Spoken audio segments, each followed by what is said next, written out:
Chapter 5. 5 o'clock had hardly struck on the morning of the 19th of January, when Bessie brought a candle into my closet, and found me already up and nearly dressed. I had risen half an hour before her entrance, and had washed my face, and put on my clothes by the light of a half-moon just setting, whose rays streamed through the narrow window near my crib. I was to leave Gateshead that day by a coach which passed the lodge gates at 6 a.m. Bessie was the only person yet risen. She had lit a fire in the nursery, where she now proceeded to make my breakfast. Few children can eat when excited with the thoughts of a journey, nor could I. Bessie, having pressed me in vain to take a few spoonfuls of the boiled milk and bread she had prepared for me, wrapped up some biscuits in a paper and put them into my bag. Then she helped me on with my pelisse and bonnet, and, wrapping herself in a shawl, she and I left the nursery. As we passed Mrs. Reed's bedroom, she said, "Will you go in and bid Mrs. goodbye?" "No, Bessie, she came to my crib last night when you were gone down to supper, and said I need not disturb her in the morning, or my cousins either, and she told me to remember that she had always been my best friend, and to speak of her and be grateful to her accordingly." "What did you say, miss?" "Nothing." I covered my face with the bedclothes, and turned from her to the wall. "That was wrong, Miss Jane." "It was quite right, Bessie. Your missus has not been my friend, she has been my foe." "Oh, Miss Jane, don't say so." "Goodbye to Gateshead," cried I, as we passed through the hall and went out at the front door. The moon was set, and it was very dark. Bessie carried a lantern, whose light glanced on wet steps and gravel road sodden by a recent thaw. Raw and chill was the winter morning. My teeth chattered as I hastened down the drive. There was a light in the porter's lodge. When we reached it, we found the porter's wife just kindling her fire. My trunk, which had been carried down the evening before, stood corded at the door. It wanted but a few minutes of 6, and shortly after that hour had struck the distant roll of wheels announced the coming coach. I went to the door, and watched its lamps approach rapidly through the gloom. "Is she going by herself?" asked the porter's wife. "Yes." "And how far is it?" 50 miles. "What a long way. I wonder Mrs. Reed is not afraid to trust her so far alone." The coach drew up. There it was at the gates with its 4 horses and its top laden with passengers. The guard and coachman loudly urged haste. My trunk was hoisted up.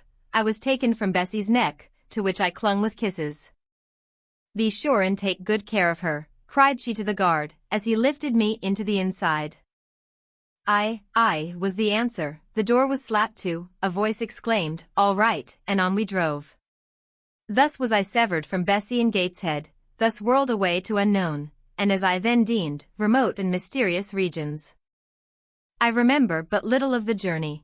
I only know that the day seemed to me of a preternatural length, and that we appeared to travel over hundreds of miles of road. We passed through several towns, and in one, a very large one, the coach stopped, the horses were taken out, and the passengers alighted to dine. I was carried into an inn, where the guard wanted me to have some dinner, but as I had no appetite, he left me in an immense room with a fireplace at each end, a chandelier pendant from the ceiling, and a little red gallery high up against the wall filled with musical instruments. Here I walked about for a long time, feeling very strange, and mortally apprehensive of someone coming in and kidnapping me, for I believed in kidnappers, their exploits having frequently figured in Bessie's fireside chronicles. At last the guard returned. Once more I was stowed away in the coach. My protector mounted his own seat, sounded his hollow horn, and away we rattled over the stony street of L. The afternoon came on wet and somewhat misty. As it waned into dusk, I began to feel that we were getting very far indeed from Gateshead. We ceased to pass through towns. The country changed. Great grey hills heaved up around the horizon. As twilight deepened, we descended a valley, dark with wood, and long after night had overclouded the prospect I heard a wild wind rushing among the trees. Lulled by the sound, I at last dropped asleep. I had not long slumbered when the sudden cessation of motion awoke me. The coach door was open, and a person like a servant was standing at it. I saw her face and dress by the light of the lamps. "Is there a little girl called Jane Eyre here?" she asked. I answered yes, and was then lifted out. My trunk was handed down, and the coach instantly drove away. I was stiff with long sitting, and bewildered with the noise and motion of the coach. Gathering my faculties, I looked about me. Rain, wind, and darkness filled the air. Nevertheless, I dimly discerned a wall before me and a door open in it. Through this door I passed with my new guide. She shut and locked it behind her. There was now visible a house or houses, for the buildings spread afar, with many windows, and lights burning in some. We went up a broad pebbly path, splashing wet, and were admitted at a door. Then the servant led me through a passage into a room with a fire, where she left me alone. I stood and warmed my numbed fingers over the blaze. Then I looked round. There was no candle, but the uncertain light from the hearth showed by intervals papered walls, carpet, curtains, shiny mahogany furniture. It was a parlor, not so spacious or splendid as the drawing-room at Gateshead, but comfortable enough. I was puzzling to make out the subject of a picture on the wall, when the door opened, and an individual carrying a light entered. Another followed close behind. The first was a tall lady with dark hair, dark eyes, and a pale and large forehead. Her figure was partly enveloped in a shawl, her countenance was grave, her bearing erect. "The child is very young to be sent alone," said she, putting her candle down on the table. She considered me attentively for a minute or two, then further added, "She had better be put to bed soon. She looks tired." "Are you tired?" she asked, placing her hand on my shoulder. "A little, ma'am." "And hungry too, no doubt. Let her have some supper before she goes to bed, Miss Miller." "Is this the first time you have left your parents to come to school, my little girl?" I explained to her that I had no parents. She inquired how long they had been dead, then how old I was, what was my name, whether I could read, write, and sew a little. Then she touched my cheek gently with her forefinger, and saying she hoped I should be a good child, dismissed me along with Miss Miller. The lady I had left might be about 29, the one who went with me appeared some years younger. The first impressed me by her voice, look and air. Miss Miller was more ordinary, ruddy in complexion, though of a careworn countenance, hurried in gait and action, like one who had always a multiplicity of tasks on hand. She looked, indeed, what I afterward found she really was, an under-teacher. Led by her, I passed from compartment to compartment, from passage to passage, of a large and irregular building, till emerging from the total and somewhat dreary silence pervading that portion of the house we had traversed, we came upon the hum of many voices, and presently entered a wide, long room, with great deal tables, 2 at each end, on each of which burned a pair of candles, and seated all round on benches, a congregation of girls of every age, from 9 or 10 to 20. Seen by the dim light of the dips, their number to me appeared countless, though not in reality exceeding 80. They were uniformly dressed in brown stuff frocks of quaint fashion and long holland pinafores. It was the hour of study. They were engaged in conning over their tomorrow's task, and the hum I heard was the combined result of their whispered repetitions. Miss Miller signed to me to sit on a bench near the door, then walking up to the top of the long room, she cried out, "Monitors, collect the lesson books and put them away." 4 tall girls arose from different tables, and going round, gathered the books and removed them. Miss Miller again gave the word of command. "Monitors, fetch the supper trays." The tall girls went out and returned presently, each bearing a tray, with portions of something, I knew not what, arranged thereon, and a pitcher of water and mug in the middle of each tray. The portions were handed round. Those who liked took a draught of the water, the mug being common to all. When it came to my turn I drank, for I was thirsty, but did not touch the food, excitement and fatigue rendering me incapable of eating. I now saw, however, that it was a thin oaten cake shared into fragments. The meal over, prayers were read by Miss Miller, and the classes filed off, 2 and 2, upstairs. Overpowered by this time with weariness, I scarcely noticed what sort of a place the bedroom was, except that like the schoolroom, I saw it was very long. Tonight I was to be Miss Miller's bedfellow. She helped me to undress. When laid down I glanced at the long rows of beds, each of which was quickly filled with 2 occupants. In 10 minutes the single light was extinguished. Amidst silence and complete darkness, I fell asleep. The night passed rapidly. I was too tired even to dream. I only once awoke to hear the wind rave in furious gusts, and the rain fall in torrents, and to be sensible that Miss Miller had taken her place by my side.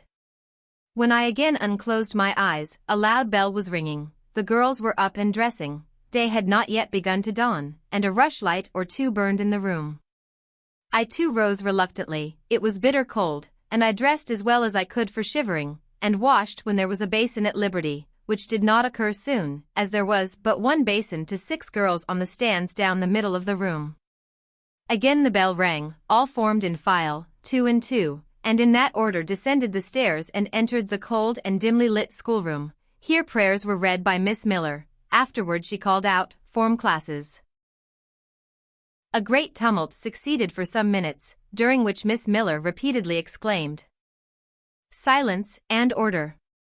When it subsided, I saw them all draw up in 4 semicircles. Before 4 chairs, placed at the 4 tables, all held books in their hands, and a great book, like a Bible, lay on each table, before the vacant seat. A pause of some seconds succeeded, filled up by the low, vague hum of numbers. Miss Miller walked from class to class, hushing this indefinite sound. A distant bell tinkled, immediately 3 ladies entered the room.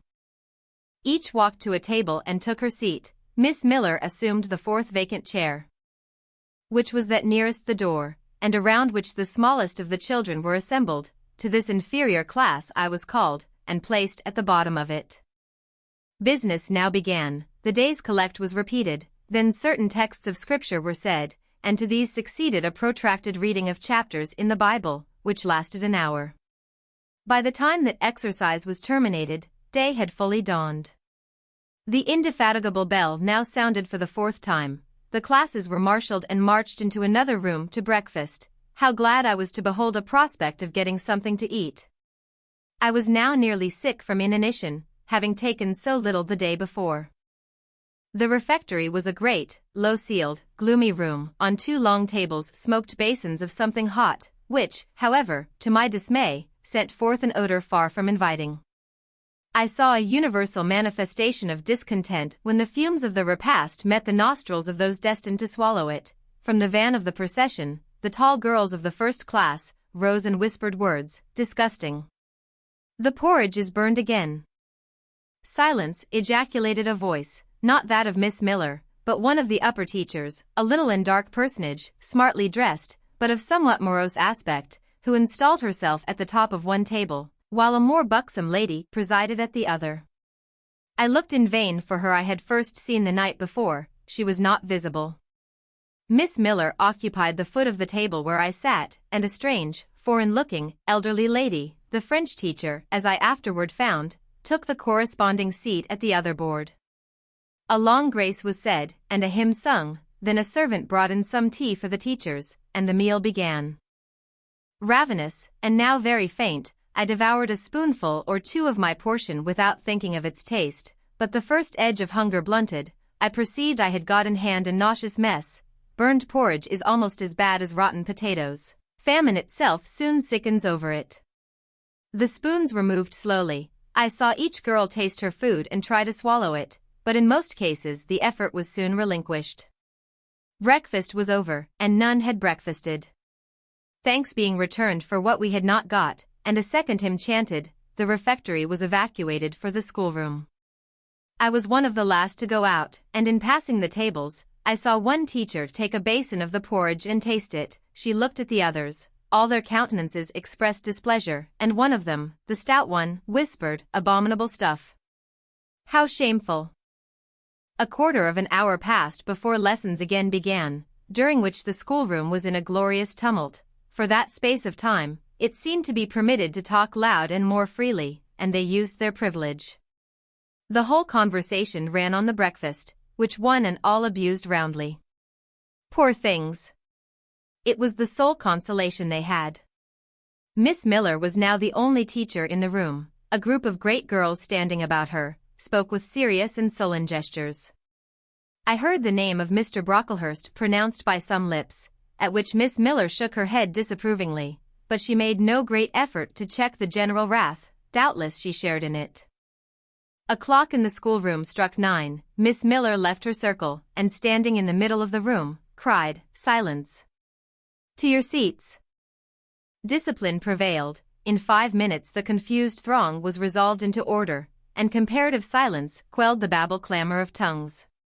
The upper teachers now punctually resumed their posts, but still, all seemed to wait. Ranged on benches down the sides of the room, the 80 girls sat motionless and erect, a quaint assemblage they appeared, all with plain locks combed from their faces, not a curl visible, in brown dresses, made high and surrounded by a narrow tucker about the throat, with little pockets of holland, shaped something like a Highlander's purse, tied in front of their frocks, and destined to serve the purpose of a work-bag, all too, wearing woolen stockings and country-made shoes, fastened with brass buckles. Above 20 of those clad in this costume were full-grown girls, or rather young women. It suited them ill, and gave an air of oddity even to the prettiest. I was still looking at them, and also at intervals examining the teachers, none of whom precisely pleased me, for the stout one was a little coarse, the dark one not a little fierce, the foreigner harsh and grotesque, and Miss Miller, poor thing, looked purple, weather-beaten, and overworked. When as my eye wandered from face to face, the whole school rose simultaneously, as if moved by a common spring. What was the matter? I had heard no order given. I was puzzled. Ere I had gathered my wits, the classes were again seated, but as all eyes were now turned to one point, mine followed the general direction, and encountered the personage who had received me last night. She stood at the bottom of the long room, on the hearth, for there was a fire at each end. She surveyed the 2 rows of girls silently and gravely. Miss Miller, approaching, seemed to ask her a question, and having received her answer, went back to her place, and said, aloud, "Monitor of the first class, fetch me the globes." While the direction was being executed, the lady consulted moved slowly up the room. I suppose I have a considerable organ of veneration, for I retain yet the sense of admiring awe with which my eyes traced her steps. Seen now, in broad daylight, she looked tall, fair, and shapely, brown eyes, with a benignant light in their irids, and a fine penciling of long lashes round, relieved the whiteness of her large front. On each of her temples her hair, of a very dark brown, was clustered in round curls, according to the fashion of those times, when neither smooth bands nor long ringlets were in vogue. Her dress, also in the mode of the day, was of purple cloth, relieved by a sort of Spanish trimming of black velvet. A gold watch, watches were not so common then as now, shone at her girdle. Let the reader add, to complete the picture, refined features, a complexion, if pale, clear, and a stately air and carriage, and he will have, at least, as clearly as words can give it, a correct idea of the exterior of Miss Temple, Maria Temple, as I afterwards saw the name written in a prayer book entrusted to me to carry to church. The superintendent of Lowood, for such was this lady, having taken her seat before a pair of globes placed on one of the tables, summoned the first class round her, and commenced giving a lesson in geography. The lower classes were called by the teachers. Repetitions in history, grammar, etc., went on for an hour, writing and arithmetic succeeded, and music lessons were given by Miss Temple to some of the elder girls. The duration of each lesson was measured by the clock, which at last struck 12. The superintendent rose. "I have a word to address to the pupils," said she. The tumult of cessation from lessons was already breaking forth, but it sank at her voice. She went on, "You had this morning a breakfast which you could not eat. You must be hungry. I have ordered that a lunch of bread and cheese shall be served to all." The teachers looked at her with a sort of surprise. "It is to be done on my own responsibility," she added, in an explanatory tone to them, and immediately afterward left the room. The bread and cheese was presently brought in and distributed to the high delight and refreshment of the whole school. The order was now given to the garden. Each put on a coarse straw bonnet, with strings of colored calico, and a cloak of gray frieze. I was similarly equipped, and, following the stream, I made my way into the open air. The garden was a wide enclosure, surrounded with walls so high as to exclude every glimpse of prospect. A covered veranda ran down one side, and broad walks bordered a middle space divided into scores of little beds. These beds were assigned as gardens for the pupils to cultivate, and each bed had an owner. When full of flowers they would doubtless look pretty, but now, at the latter end of January, all was wintry blight and brown decay. I shuddered as I stood and looked round me. It was an inclement day for outdoor exercise, not positively rainy, but darkened by a drizzling yellow fog. All underfoot was still soaking wet with the floods of yesterday. The stronger among the girls ran about and engaged in active games, but sundry pale and thin ones herded together for shelter and warmth in the veranda, and among these, as the dense mist penetrated to their shivering frames, I heard frequently the sound of a hollow cough. As yet I had spoken to no one, nor did anybody seem to take notice of me. I stood lonely enough, but to that feeling of isolation I was accustomed. It did not oppress me much. I leaned against a pillar of the veranda, drew my grey mantle close about me, and, trying to forget the cold which nipped me without, and the unsatisfied hunger which gnawed me within, delivered myself up to the employment of watching and thinking. My reflections were too undefined and fragmentary to merit record. I hardly yet knew where I was. Gateshead and my past life seemed floated away to an immeasurable distance. The present was vague and strange, and of the future I could form no conjecture. I looked round the convent-like garden, and then up at the house, a large building, half of which seemed grey and old, the other half quite new. The new part, containing the schoolroom and dormitory, was lit by mullioned and latticed windows, which gave it a church-like aspect. A stone tablet over the door bore this inscription: Lowood Institution. This portion was rebuilt A.D. by Naomi Brocklehurst of Brocklehurst Hall, in this county. I read these words over and over again. I felt that an explanation belonged to them, and was unable fully to penetrate their import. I was still pondering the signification of institution, and endeavoring to make out a connection between the first words and the verse of Scripture, when the sound of a cough close behind me made me turn my head.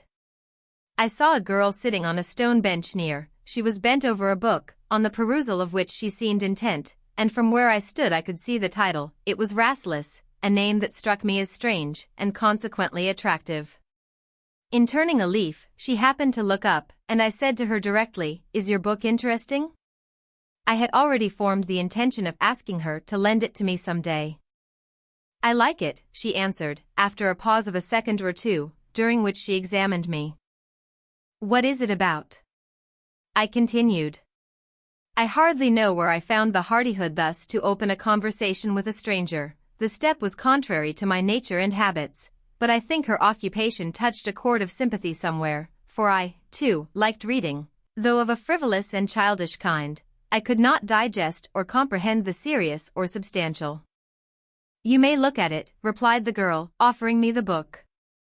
I did so. A brief examination convinced me that the contents were less taking than the title. Rasselas looked dull to my trifling taste. I saw nothing about fairies, nothing about genii, no bright variety seemed spread over the closely printed pages.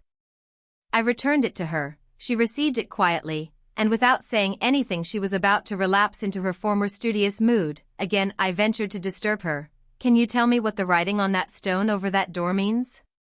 What is Lowood Institution? This house where you are come to live. And why do they call it institution? Is it in any way different from other schools?" "It is partly a charity school. You and I, and all the rest of us, are charity children." "I suppose you are an orphan. Are not either your father or your mother dead?" "Both died before I can remember." "Well, all the girls here have lost either one or both parents, and this is called an institution for educating orphans." "Do we pay no money? Do they keep us for nothing?" "We pay, or our friends pay, £15 a year for each." "Then why do they call us charity children?" "Because £15 is not enough for board and teaching, and the deficiency is supplied by subscription." "Who subscribes?" "Different benevolent-minded ladies and gentlemen in this neighborhood and in London." "Who was Naomi Brocklehurst?" "The lady who built the new part of this house as that tablet records, and whose son overlooks and directs everything here." "Why?" "Because he is treasurer and manager of the establishment." "Then this house does not belong to that tall lady who wears a watch, and who said we were to have some bread and cheese?" "To Miss Temple?" "Oh, no. I wish it did, she has to answer to Mr. Brocklehurst for all she does. Mr. Brocklehurst buys all our food and all our clothes. Does he live here? No, 2 miles off, at a large hall. Is he a good man?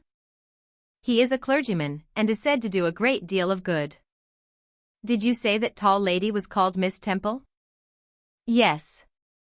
And what are the other teachers called? The one with red cheeks is called Miss Smith. She attends to the work, and cuts out, for we make our own clothes, our frocks, and pelisses, and everything. The little one with black hair is Miss Scatcherd. She teaches history and grammar, and hears the second-class repetitions, and the one who wears a shawl, and has a pocket handkerchief tied to her side with a yellow ribbon, is Madame Pierrot. She comes from Lille, in France, and teaches French. Do you like the teachers? Well enough. Do you like the little black one, and the madam? I cannot pronounce her name as you do. Miss Scatcherd is hasty, you must take care not to offend her. Madame Pierrot is not a bad sort of person. But Miss Temple is the best, isn't she? Miss Temple is very good, and very clever. She is above the rest, because she knows far more than they do. Have you been long here? 2 years. Are you an orphan? My mother is dead. Are you happy here? You ask rather too many questions. I have given you answers enough for the present, now I want to read. But at that moment the summons sounded for dinner, all re-entered the house. The odor which now filled the refectory was scarcely more appetizing than that which had regaled our nostrils at breakfast. The dinner was served in 2 huge tin-plated vessels, whence rose a strong steam redolent of rancid fat.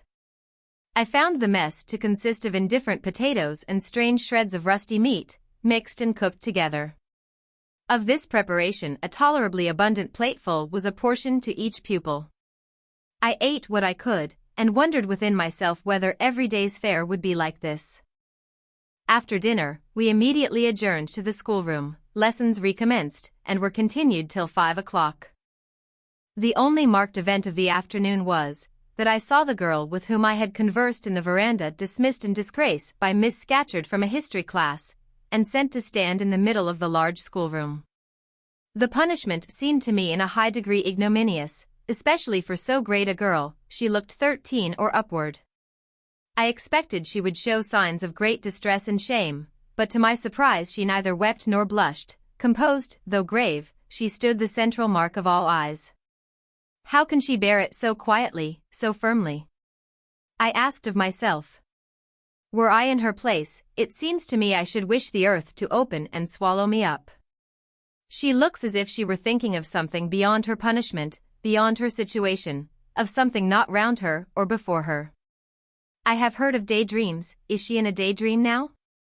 Her eyes are fixed on the floor, but I am sure they do not see it. Her sight seems turned in, gone down into her heart. She is looking at what she can remember, I believe, not at what is really present. I wonder what sort of a girl she is, whether good or naughty. Soon after 5 p.m. we had another meal, consisting of a small mug of coffee, and half a slice of brown bread. I devoured my bread and drank my coffee with relish, but I should have been glad of as much more. I was still hungry. Half an hour's recreation succeeded, then study, then the glass of water and the piece of oat cake, prayers, and bed. Such was my first day at Lowood. Let your light so shine before men that they may see your good works and glorify your Father which is in heaven. St. Matt. v. 16.